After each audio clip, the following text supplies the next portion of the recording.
મુંબઈથી સમાચાર જ્યાં નોકરી માટે યુવાનોની પડાપડી જોવા મળી। મુંબઈ એરપોર્ટ બહાર અફરાતફરીનો માહોલ સર્જાયો છે, જ્યાં વોક ઇન ઇન્ટરવ્યુમાં હજારો યુવાનો પહોંચ્યા છે। Air India airport service limited દ્વારા ઇન્ટરવ્યુ યોજાયો હતો। 600 જગ્યા માટે 25,000 લોકો ઉમટી પડ્યા, જ્યાં ભારતમાં બેરોજગારીનો આ બોલતો પુરાવો છે। ભીડ વધતા સ્થિતિ નિયંત્રણ બહાર જતી રહી। લોકોએ બાયોડેટા જમા કરાવી ત્યાંથી રવાના કરવા પડ્યા હતા। તો પરિસ્થિતિનું આકલન આપ આ ભીડ અને આ દ્રશ્યો પરથી લગાવી શકો છો। માત્ર 600 બેઠકો હતી, 600 જગ્યા હતી, તેની સામે 25,000થી વધારે યુવાનો અહીં નોકરી માટે આવ્યા હતા। જોકે તમામને બાયોડેટા સબમિટ કરી અને ત્યાંથી રવાના કરવા પડ્યા, પરંતુ આટલી મોટી ભીડ એકત્ર થઈ તેને લઈને સૌથી મોટી ચિંતા બેરોજગારીને લઈને છે। 600 જગ્યા માટે 25,000 જેટલા આ યુવાનો અહીં નોકરી માટે ઉમટ્યા હતા। તો ભારતમાં બેરોજગારીનો આ બોલતો પુરાવો જુઓ। ભીડ વધી ને સ્થિતિ નિયંત્રણ બહાર થઈ।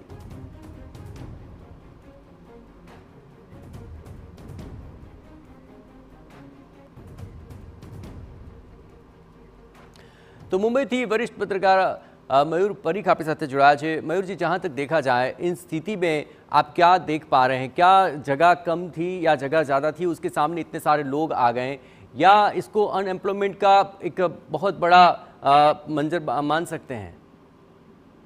मुंबई शहરની અંદર જોબ મેળવવી એટલે ગુજરાતીમાં એક કહેવત છે કે મુંબઈમાં રોટલો મળે પણ ઓટલો ન મળે।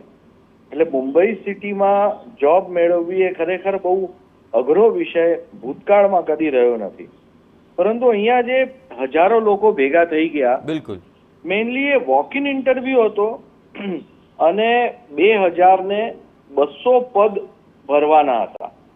એટલે 2,200 પદ ભરવાની વાત જેવી બહાર આવી એટલે સ્વાભાવિક છે કે જે હાલમાં ગ્રેજ્યુએટ થયેલા હોય, બીપીઓમાં કામ કરતા હોય, સેક્ટર ચેન્જ કરવું હોય, તો તમામ લોકો એક સાથે એક સ્થળ પર પહોંચી ગયા અને એટલે જ પછી બાયોડેટા લઈ અને વોક ઇન ઇન્ટરવ્યુ કેન્સલ કર્યા, કારણ કે 25,000 લોકોના વોક ઇન ઇન્ટરવ્યુ લેવા એ ઓથોરિટી માટે શક્ય નહોતું। બિલકુલ। હવે જ્યાં સુધી પરિસ્થિતિ છે કે આટલા હજારો લોકો સ્થળ ઉપર હાજર થઈ ગયા, તો એ એક બહુ સિરિયસ વિષય તો કહેવાય જ, કારણ કે આ રીતે યુવાનો નોકરી મેળવવા માટે તડપી રહ્યા હોય આવા દ્રશ્યો મુંબઈ શહેરમાં બહુ ઓછા જોવા મળે છે, અથવા નથી જ જોવા મળતા, એ કહેવું પણ યોગ્ય રહેશે। બિલકુલ મયુરભાઈ, આવી જ્યારે પરિસ્થિતિ સામે આવે ત્યારે ઘણા બધા બચાવ પ્રયુક્તિઓ પણ સામે આવતી હોય છે કે નોકરીની જગ્યા જે હતી તે ખૂબ સારી હતી, એટલે જેની પાસે નોકરી છે એવા લોકો પણ પ્રયત્ન કરે છે, બેરોજગાર છે એ પણ કરે છે,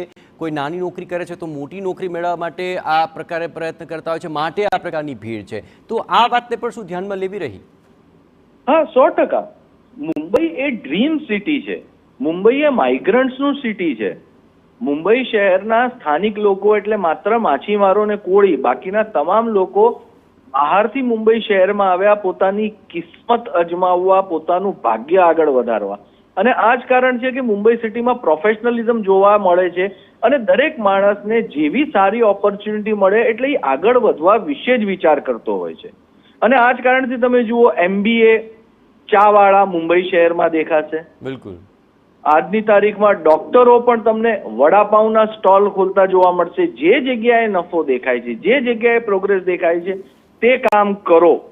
એ મુંબઈ શહેરમાં નસની અંદર છે અને કદાચ હજારોની સંખ્યામાં જે રીતે છોકરાઓ આવી ગયા એના બે જ અર્થ થાય છે કે પહેલું કે લોકોને હવે પોતાનું જીવન આગળ વધારવું છે અને તે માટે પ્રયત્ન કરી રહ્યા છે, અને બીજી વસ્તુ કે ખરેખર નોકરીઓની અછત સર્જાઈ હોય એ પણ શક્યતા અહીંયા જોવા મળે છે।